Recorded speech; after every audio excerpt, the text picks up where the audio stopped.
We begin now with continuing coverage in the fallout over Nashville Electric Service and its response to the January ice storm. Hundreds of thousands of people were without power, some for weeks. The utility CEO says that NES made some changes after an independent review found it was unprepared, I should say. Fox 17 News' Karen Aguilar is live now at NES as critics argue the fixes that have been made aren't enough and that what they want to see is a change in leadership.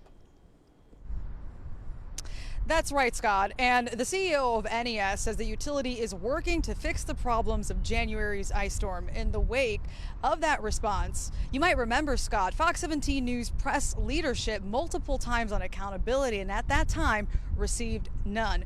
Residents tell me those are not leadership qualities and want the CEO to be removed.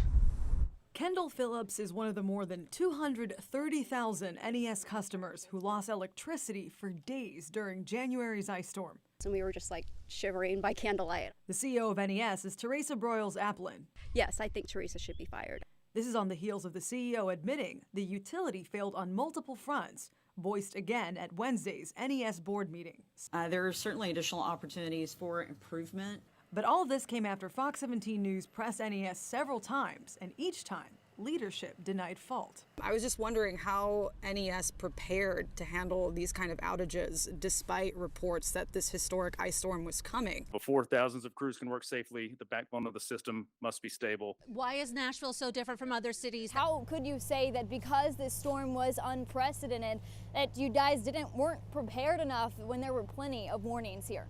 We were expecting to get a snowstorm with a little bit of ice. Friday, a preliminary report by an independent firm confirmed NES was unprepared for the storm.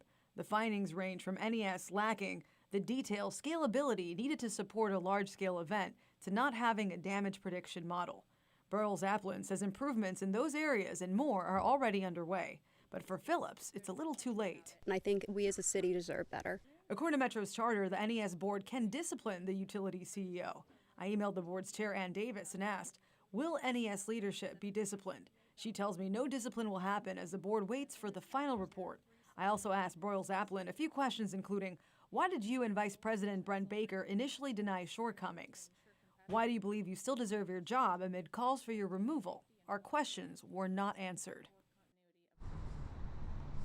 Metro Councilwomen Courtney Johnson and Emily Benedict filed a resolution urging the NES board to fire the CEO.